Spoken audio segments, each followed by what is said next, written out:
Good morning, everyone. My name is Priyal Singh. I am a researcher in the Peace Operations and Peacebuilding program here at the Institute for Security Studies. We would like to thank you very much for coming this morning to our seminar titled How Can SADC Improve Democracy in Southern Africa? The first component of the seminar will be live streamed on our website, and accordingly I would like to also welcome and thank the online audience for joining us this morning. I'm joined by my colleague Mr. Ringisai Chikomero, who's a researcher here at the Institute for Security Studies.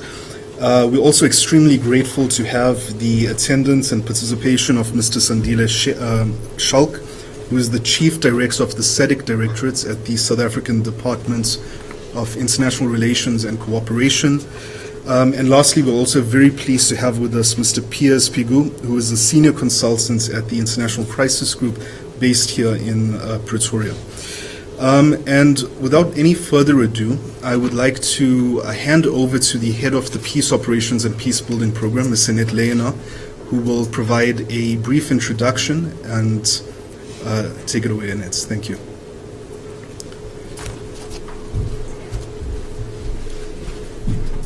Thank you, Priyal.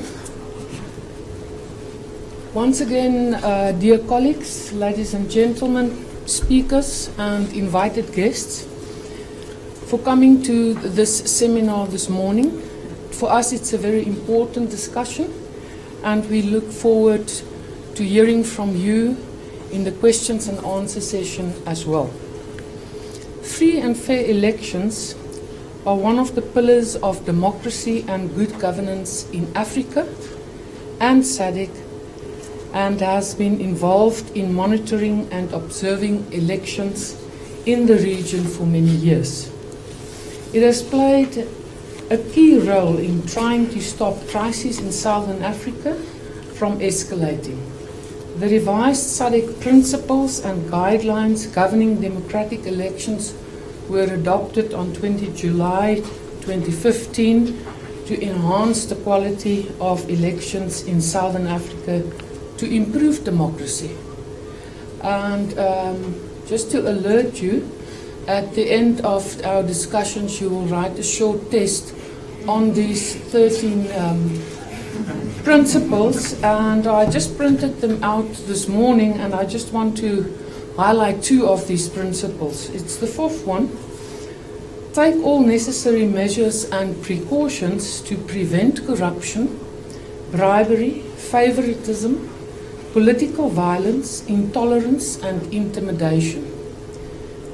Those of you who are here from the media, the sixth principle addresses the freedom of the media. And then I just want to read you the 12th one, which is the second last one. Ensure the acceptance of the election results by all electoral stakeholders as proclaimed to have been free, fair, transparent, credible and peaceful by competent and independent national election authorities in accordance with the respective laws of the land. Yet, when it comes to the implementation of these principles, there have been mixed results.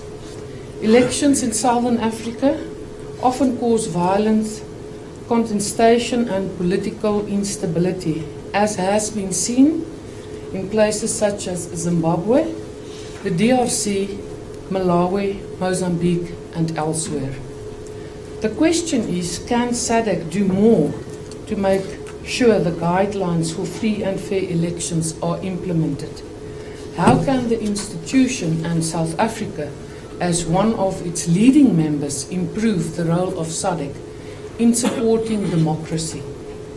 Our seminar this morning focuses on the elections in Zimbabwe in July 2018 that saw accusations of fraud and that led to considerable post-election violence. We will look at SADC's roles in these elections and what lessons can be learned for the future.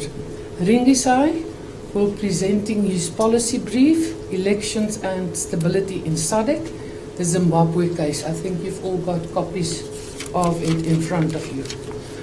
Following his presentation, Mr. Sandile Skalk will respond to the findings of the report. Mr. Skalk is well known to many of you and to the ISS, having served at the AU in Addis Ababa and heading the SADC Directorate at DIRCO now for several years. And we've been collaborating with Mr. Skalk for quite a while, and we want to thank him for that collaboration.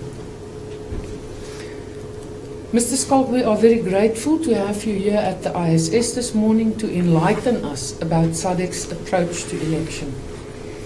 As you might be aware, the SADC Summit of Head of States is taking place in Dar es Salaam on the 17th and 18th of August, and Mr. Skalk will soon be departing to that summit, and Mr. Skalk, we wish you the best of luck during those deliberations.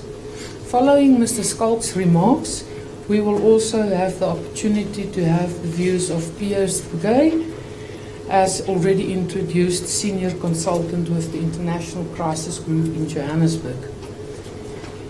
Mr. Skalk has worked extensively in the region and in Zimbabwe, specifically for many, many years.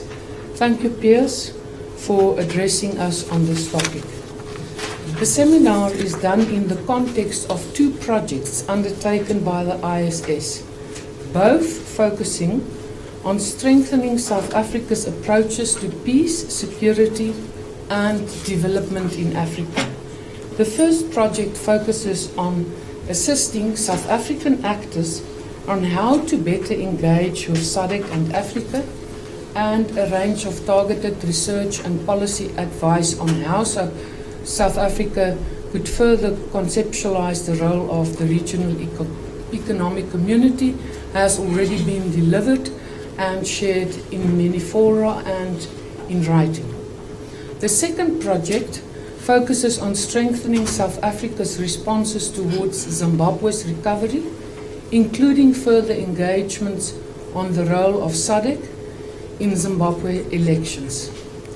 The joint implementation of these two projects is made possible by the generous contribution of the UK's Department for International Development in South Africa. May I take the opportunity to thank the donor. And last but not the least, in your folder you will see an evaluation form. It is of critical importance for us, for you to make a few comments and rate the seminar so that we can improve and get feedback from you on further requirements. We are looking forward to a constructive discussion. Enjoy your time with us. Thank you very much. Thank you very much, Annette.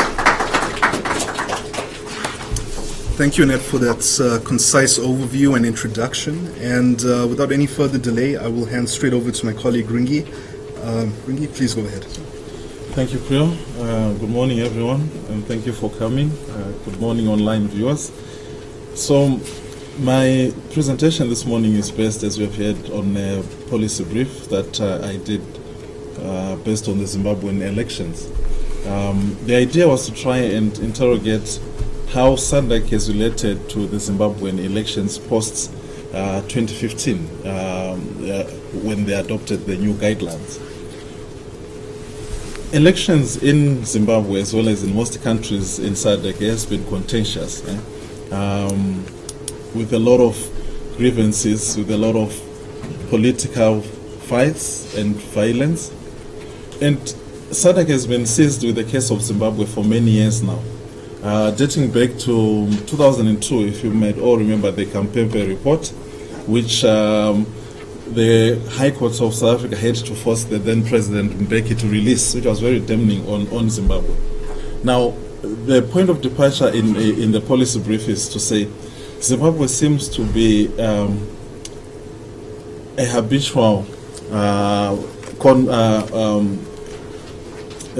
truant when it comes to elections in SADC. But most importantly, SADC seems to always be paying a blind eye or to massage it along the way. And to then try and understand how is this so? Is it a simple act of brotherhood, Is it a simple act of issues around solidarity? Is it also maybe a consideration of stability for the region, right? To say if you really hold Zimbabwe's feet to the fire, you might cause instability on the region-wide. So we tried to analyze this.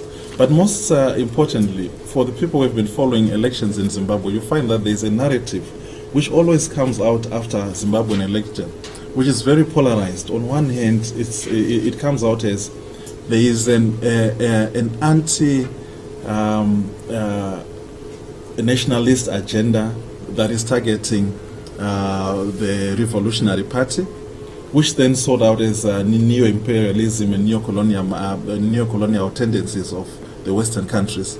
On the other side, you have arguments that no, this is simply blatant disregard of the rules and regulations as laid down in the country's constitution, and as well as the SADC principles and guidelines.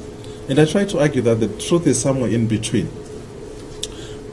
For the SADC, you have the argument that the way they try to implement reforms and try to monitor elections is not per se using the carrot and stick, but really to try and handhold the member country and work with it through reforms. And whenever there is this pushback to say you are not doing enough, they obviously have a tendency to resort to say no, we have our internal processes and we respect national sovereignty. But what I decided to do is to say SADC has set its own guidelines and principles. To how far are the member states adhering to this? And how far is the body capacitated to respond, and in cases where it need be, to discipline the specific member state? What is of interest for me when you look at the guidelines, especially in relation to Zimbabwe, is when you look at definitions around credibility of elections, definition around the fairness, and definitions around freeness, right?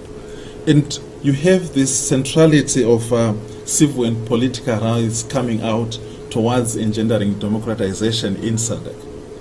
But Zimbabwe has had a number of transgressions that have happened, and you can almost predict them year in, year out in every electoral cycle. And what is interesting is in almost every SADC report, the same language towards Zimbabwe appears. I was joking with colleagues to say even the same number of pages appears. Right? The SADC preliminary report on Zimbabwe never goes beyond 13 pages or so, with almost the same language. And the four main areas that have remained of contention in how Zimbabwe runs its election is firstly the independence of its electoral body. The second one is the voters' roll. The third is access to media and information. And the fourth is voter education. Now, the independence of the electoral management body, as it is put in the SADC guidelines, is of paramount importance to the credibility of the election. When SADC defines the credibility, they say this has to be almost a consensus within the citizen of the country that the electoral body is independent and is also seen to be acting impartially and very transparent. But the case of Zimbabwe, you have seen that the contention around elections starts with the independence of the electoral body. And one of the major indicators of this for the Zimbabwe has been the militarization of this body. You will find that recently, I think in the last 2 months, the Chief Executive Officer of the Zimbabwe Electoral Commission, Mrs. Laikwana, who has been acting for the last 10 years or so, was made substantive. But the history of Ms. Laikwana is interesting. He was part of the electoral management board in 2002, from whence the Kampepe report came, but also he has a military background. For anyone who is familiar with Zimbabwean, you have to understand the conflation between the state, the military, and the party, and how the optics of this then plays out, right? But you don't really have SADC engaging with this. Right? It's almost like don't rock this boat, right? It's okay as it is. There are also the issues of how the body has been staffed. There's been reports that up to about 35% of the staff have military background as well, which really puts into question the independence and the credibility of that body. But you don't have this appearing in any of the SADC reports. Then the second area of contention has been the voters' roll. The Zimbabwe Electoral Commission is notorious for not producing the voters' roll for elections. At best, they will produce it and they disseminate it overnight. And this has been the case since the 2008, 2013, the same was repeated. And in 2018, it actually took several court applications to have them release the voters' roll. And even in that, it was only released, I think, a week or so before the final elections. And this casts into doubt the whole process, the transparency and the legitimacy of the processes. And these are very technical issues that the principles, when they were set in 2015, sought to deal with. But we find a repeat of them. And you then find what is most interesting is the language that the SADC preliminary report has. And mind you, just on the reports, between 2013 and 2018, the public or the Zimbabwean citizenry has not received the final report of SADC. What we have is the preliminary report of SADC. So in this preliminary report, it notes and it encourages, that's the language, it encourages the Zimbabwe Electoral Commission to make available the voters' roll in time for all parties and in a transparent manner. But when this is what defines the credibility of the electoral process, I think you should be seeing much stronger language and clear steps of how does the regional bloc intend to have Zimbabwe address this before the next elections. The third item is access to media. Now, when you look at the SADC guidelines, there is this mention that there has to be equal access to the media for all parties, for all contenders during the electoral cycle. And you'll find that in Zimbabwe, this has never happened. And all SADC reports, I think starting from the 2002, have mentioned this repeatedly, but with always this conciliatory language to say we encourage Zimbabweans. In the last elections, the ruling party had 77% access to the media towards the run-up to the elections. And when the public broadcaster was put to task, they simply argued to say, no, we have airtime that political parties can buy and then show their adverts. But what you find is for ZANU-PF, even outside the stipulated airtime, they become the main feature on the main news, right? So you have the news cycle running for 1 hour, and that whole hour is taken up by ZANU-PF events around elections. But what is also important in this research was to say, it's not enough to say political parties, citizens should have access to unbiased, impartial reporting only in 3 months to the run-up to the election. This should become a culture of the country, right? So this should not be only towards the end, towards the 5-year term, but this should be ongoing. So for all 5 years, we have a citizenry which is fed from a very biased media. Then in only 2 months, you want to change that, right? So, okay, for these 2 months only, please try to be more fair, try to be more balanced, because we're in an electoral cycle, which is something that really SADC needs to be taken to task around. And the last one was around voter education. Zimbabwe changed its voter registration to a biometric voter registration in 2017. But around that, there were so many issues that were not clear to the population, which were very critical towards ensuring the freeness of the election and the fairness of the election.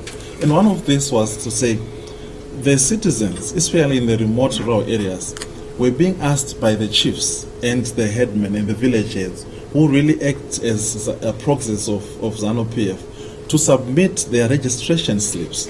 Now, there's really, for those who've done electoral management, there's really no relationship between your registration slip and your vote. But to an electorate that has been intimidated for 20 years, it's sufficient to already induce fear and apprehension in you. And this does not really feature that much when SADC reports on Zimbabwe. Still at that, because ZEC, the Zimbabwe Electoral Commission, is the monopoly over voter education. It then decides when that period of voter education is opened. And in this case, it was opened only 2 months before the elections. But they don't have the human resources to cover the whole country. They don't have the capacity to do this across the whole country. So you then find that there's not sufficient voter education. You then have a voter who is not sufficiently prepared to participate in an election that can be then said to be fair and free. Having said that, you have that the run-up to the Zimbabwean elections harmonized elections in 2018 was by for all intents and purposes fair and free. In terms of there was no outright violence that was seen before July the 30th.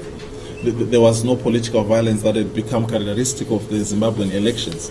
The fairness is, of course, in doubt, and this is what we've been trying to address. But the notion that the SADC preliminary report is available at the next morning after the voting has ended, yet the guidelines stipulate that the long-term observer mission has to look at the during and post-election period, really casts in doubt the whole seriousness with which they are handling this, because you haven't even observed the counting of the elections, right? The counting of the elections took for both parliamentary and presidential took up to 5 days, but the SADC preliminary report was available the very next day after elections. And this was almost really an embarrassment, because while they were presenting this the preliminary report, there were already violence outside their very building that they were presenting that report, right? So on one hand, the preliminary report is saying these elections have been free, there have been no violence. At the very same moment, people are being shot outside, right? Then it questions how serious SADC takes these processes, and are they taking any lessons from it, right? Going forward, right? Now, in the case of Zimbabwe, you then get a sense that there is, when looking at the regional bloc, there is some kind of differential treatment for some countries that are seen as to be more big or more strategic to the bloc, right? When you look at countries like Zimbabwe, or when you look at countries like DRC, whilst one cannot deny that there could be some external interest in the elections of member states, SADC still has a duty to really test its member states' preparedness, to test its member states' management of elections against its own set principles, right? Not only use the catchy issues around external interference in processes to whitewash the actual shortcomings within member states, because then once this happens, it closes out the space to engage with the actual issues that needs to be engaged with, and also proper recommendations that can be put in to help the member states progress. In a follow-up to the policy brief in what we call in ISS today, I try to argue that all is not doom and gloom in SADC, because we have other member states that are doing very well in elections. South Africa, Botswana, and Namibia, right? Of course, there are no elections without glitches, and no election is perfect, but comparatively, when you look in the SADC regions, these countries have managed to hold their elections to a certain standard, even surpassing the SADC guidelines, especially in the case of South Africa. So there's a case that can be made that we have member states that can act or build coalitions around values and principles. You know, countries like Zimbabwe are very averse to being pointed fingers at, right? So you cannot get South Africa or Botswana trying to point a finger to Zimbabwe to say you are doing this wrong. They obviously get a massive pushback, right? And this is what we became accustomed to in the days of the former president, right? Whenever any member state tried to point to his shortcomings, you would really come out guns blazing. But I think if they can build coalitions, right? You don't have one member state approaching Zimbabwe, and even in this coalition, you don't have them approaching Zimbabwe as if at fault, but you approach a member state on values and principles. What you are waging in your hand is the SADC guidelines and principles for democratic elections. And then you try to say, this is what we all agreed, this is what we signed to. Can we see in a peer-to-peer kind of mechanism how far we are doing and how well can we advance this? Right? Also, one of the recommendations I make is around how can you make SADC as an institution more inclusive? Because one of the findings is because SADC member states is heavy on heads of states more than it is on more inclusive and participatory processes, you then have it difficult for member states or head of states who are some of them also guilty of the same transgressions. They find it difficult to then try and lay down the law to a fellow head of state, either because they've been guilty of the same or they intend to be guilty of the same when it's election time in their own country. But if SADC's parliamentary forum was to be transformed into a proper parliament that is representative, right, of the citizenry of the bloc, I foresee it acting a very critical role in bringing the organs of the regional bloc to account. But in a space where the SADC Parliamentary Forum remains only a forum of a coalition of parliamentarians that are selected from the countries, you will not have them having a significant voice because they don't really have the legitimacy of elected parliamentarians into a regional parliamentary processes. Right? I think that's my submission on the Zimbabwe elections and SADC's role in that. Thank you.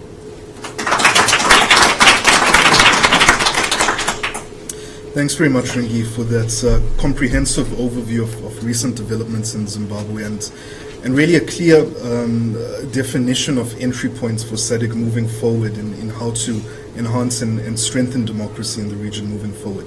And I think with that, I'll hand straight over to Mr. Schalk for your response to this overview. Thank you very much. I will not be really getting into blow by blow on the issues on Zimbabwe specifically, but talk in terms of the SADC and its application of its guidelines and principles. As you may be aware, what then happens, the obligation is on the member states conducting elections to extend an invitation to SADC for election observation. And when the SADC team reaches the country, the first thing it looks at, firstly, is the principle that informs the conduct of elections in the country. Secondly, it looks at the national laws of the country itself and their application thereof. And you must remember also, SADC is not coming in as a Rambo or as Peter the Hermit coming to work on something that has not been working previously. Its work and its lifespan in the particular country is quite very short. It's not coming in over a long period of time. There are certain issues, for example, if you were to naturally and deliberately observe elections in the country, looking at the application of its laws, looking at the constitution, looking at the level political play fields, you should be at least in the country at least 6 months before. You can really make a comprehensive assessment on the country's state of affairs. But SADC, due to financial constraints on the one side, capacity on the other side, does not have that time and that luxury to really be in the country for almost a year. Even if you talk about the long-term observers and the short-term observer missions, you'll actually understand that it's almost a month. That's why, for example, throughout the work now, SADC has actually come up with SIAC, the SADC Advisory Committee, Election Advisory Committee, that then gets invited into the country to really try to work on this gap. Again, there are also gaps even in the work of SIAC itself, because it's also a short term, of course, with problems relating to capacity, finance, and etc. So it's the election observation mission is not that simple. And second, it's also about the definition themselves. It's observation. It's not monitoring.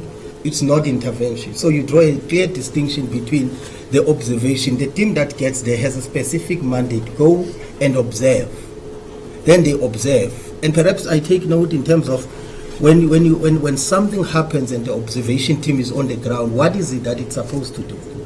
But again, the SADC guidelines are very, very clear that you do not interfere with the country concerned. You don't make an intervention. There are different types of elections that we could look at. I mean, the election that you alluded to in 2005, when SADC went to observe elections in Zimbabwe, for example, there was a clear it was a very clear mandate at that time when former President Mbeki was the chair. You observe and monitor elections, then you can then be able to engage when there are certain elements that are not okay. But the SADC guidelines are very clear. Go and observe. Once you've done your observation at the end of the term, at the end of the term of your observation, you then make the report available and make specific key recommendations. But I also take note on the fact that perhaps there's work that needs to be done in terms of monitoring the implementation of the recommendations themselves before perhaps you could then again go and observe elections in the next round.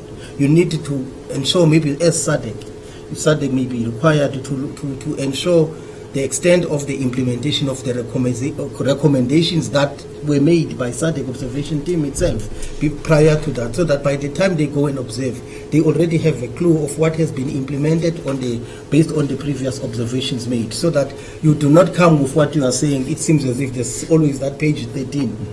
So that you can always refer to say, but previously in our report, I suppose, when SADC goes back to a country concerned to observe elections, it should be able to take note of what was obtaining previously, what were its observation, and then in the light of that, determine the extent of the country's state of readiness for the elections. So SIAC has a lot of work to do in that regard. But again, also perhaps look at the different elements, and remember also SADC is member states driven.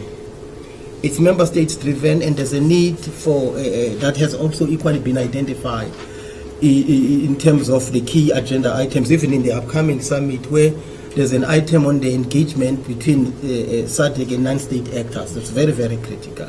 On the transformation of the SADC Parliamentary Forum into a SADC Parliament, that's also very, very critical there. And during our chairship in South Africa, we also sought to carve a way where we would talk more about even the interaction between SADC, the public sector, and the private sector. We actually came up with the theme that was talking about the interaction between SADC as SADC Summit and all its organs, with the private sector, partnering with private sector in developing industry and regional value chains. All of those were well thought of in terms of there's nothing that can develop SADC on its own without the proper interaction between the different sectors in the SADC community. You're talking your student formation, you're talking your civil society organizations, you're talking your churches, you're talking all members of the SADC society. That's what I think is required for us to effectively address some of the pitfalls here. But again, SADC is not coming in as enforcement authority. It does not have that mandate when it gets into a country observing elections. That's why SADC gets into a country and observe elections. It's not imposing elections. It also is, perhaps they need to strengthen the element that says countries join SADC voluntarily in terms of their own adherence. There's a requirement that they need to adhere to what they've agreed upon.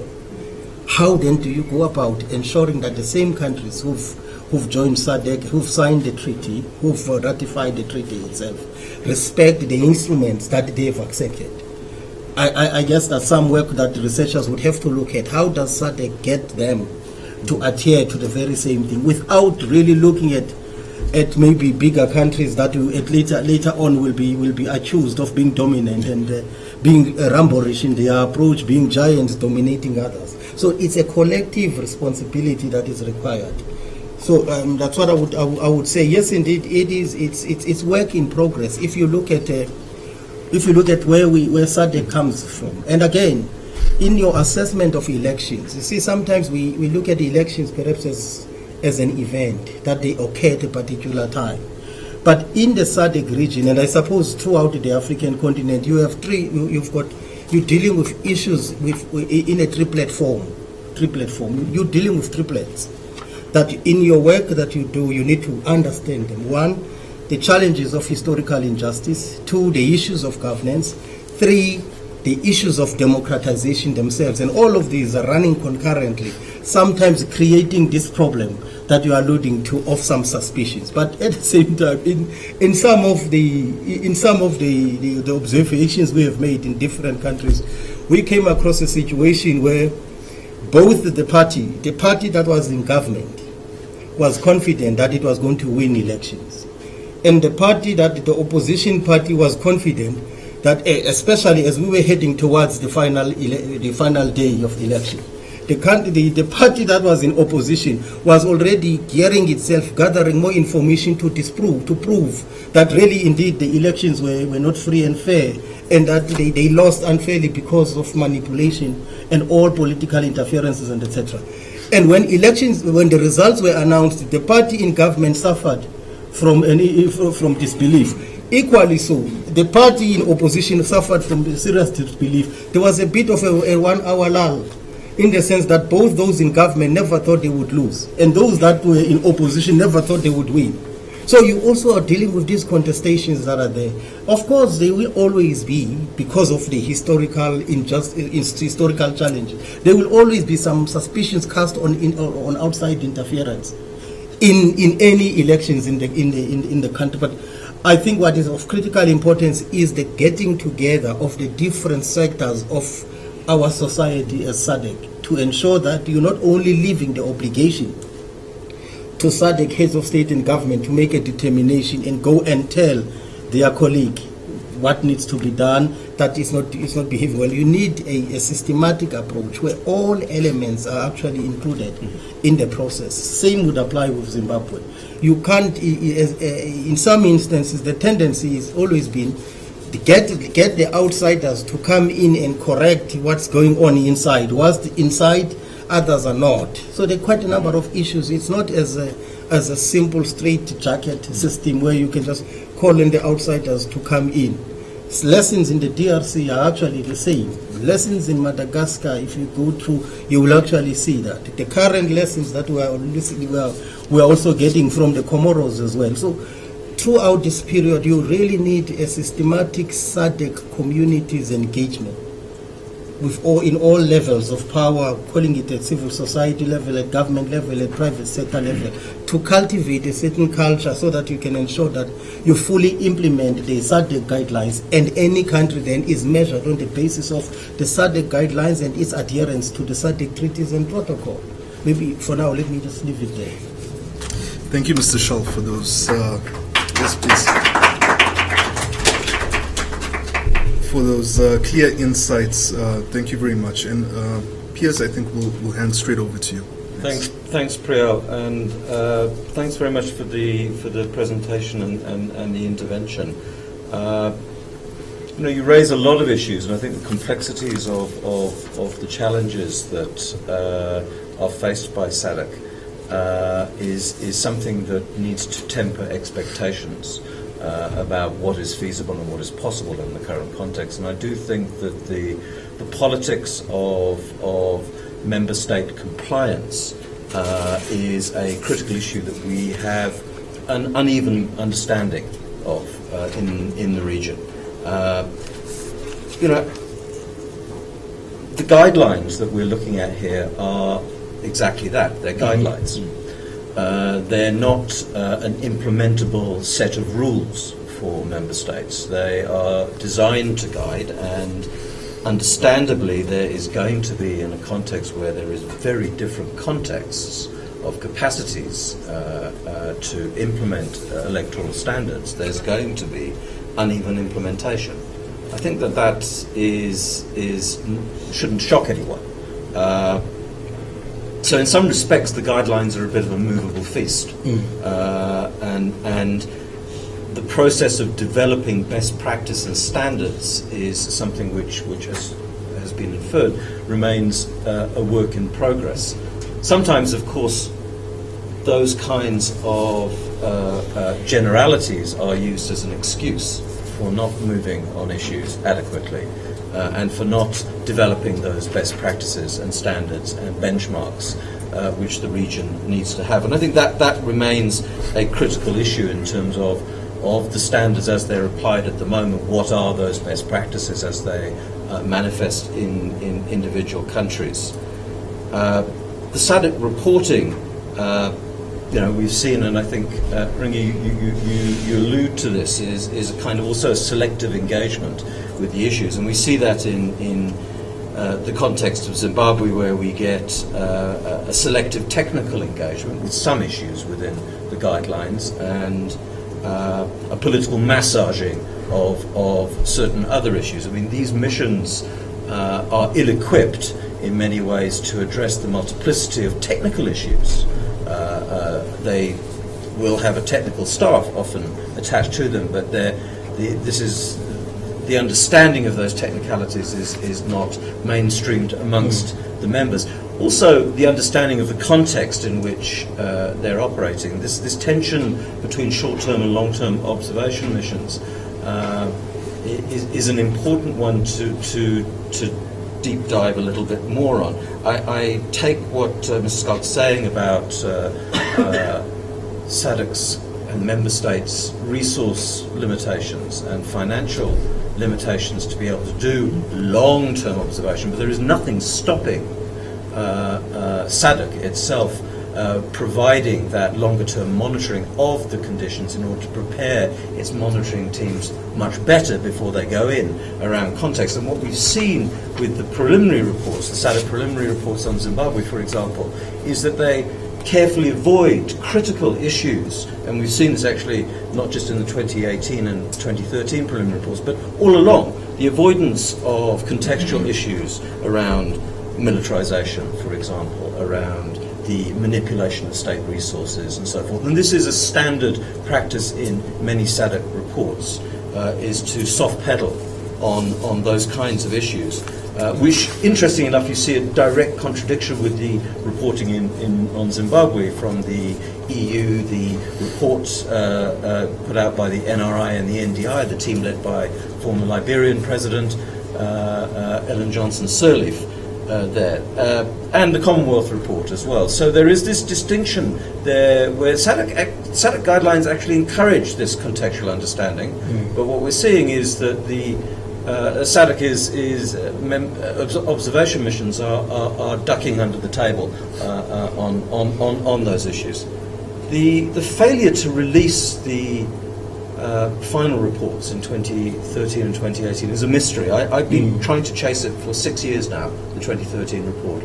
I have different messages from within SADC. Maybe Mr. Scott has some idea of how these things actually happen, because the last information I had was from SADC itself, who told me, no, the report was released. This was talking about the 2013 report, because we're only a year after the election in 2018, so maybe it's actually not. It violates the guidelines on expedited reporting. But I was told that the SADC report had been given to the Zimbabwean Foreign Ministry.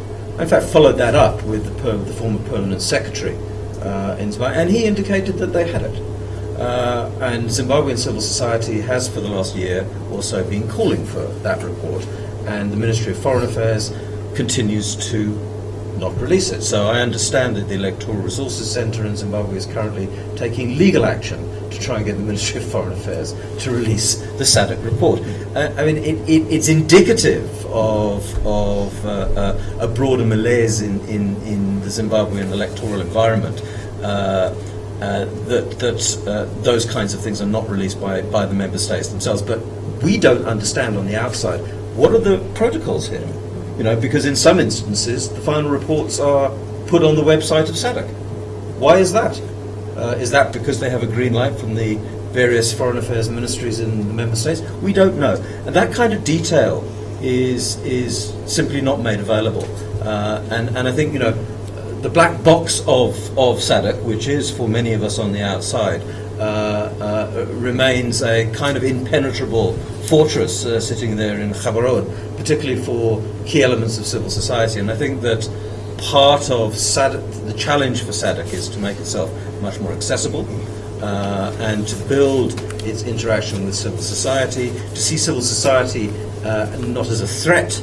And there is a tendency, of course, we live in an environment where the non-governmental institutions are often seen as problematic because of the critical eye that they come to the table with. And so there's a politics of avoidance in many ways around those issues. I think, in terms of, I've spoken about competencies of observation missions and capacities of SADC. Again, with innovative partnerships, these are kinds of things that could be built, certainly. And I think it would be incumbent on SADC to try and reach out.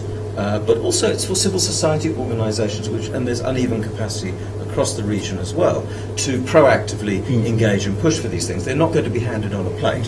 And I think that we've seen in the region and in this country, which is the most resourced in terms of civil society, an inadequate engagement. There's been a sort of fallback to allow the somewhat defunct NGO forum, SADC NGO forum, to try and take these matters forward, and whilst they have done some interesting work, they've not connected with civil society and member states in the way that they possibly could.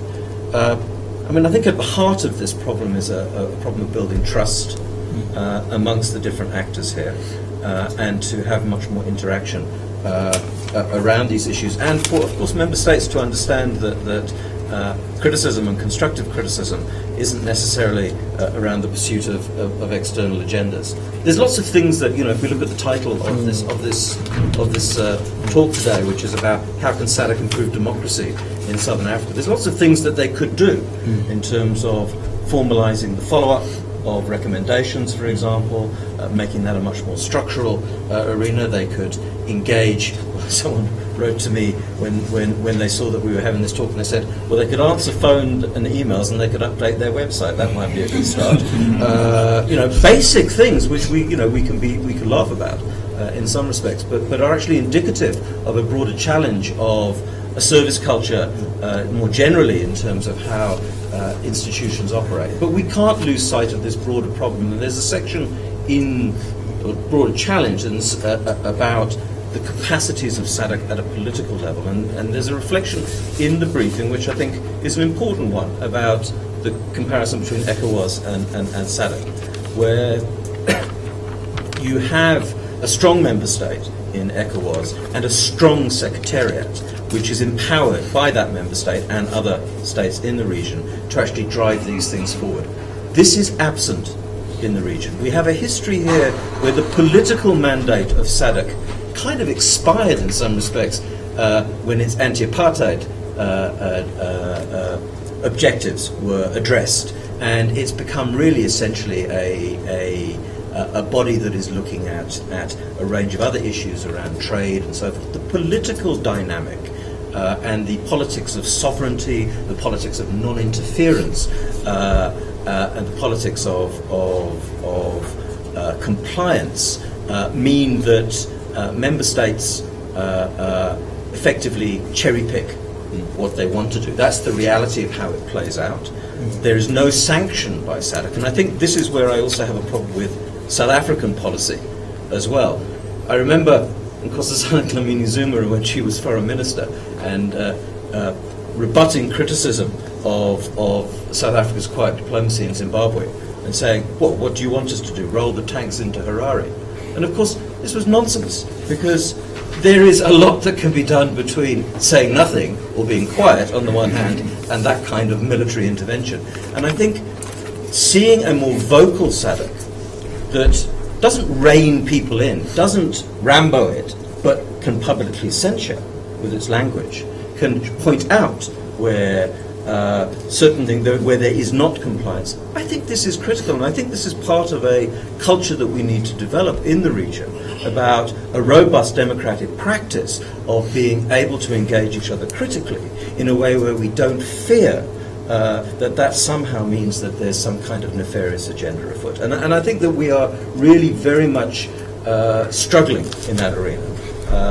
I mean, we've seen it in this country, and I think we're seeing a transition, for example, around foreign policy in this country, where people were shut out for many, many years from engaging on foreign policy.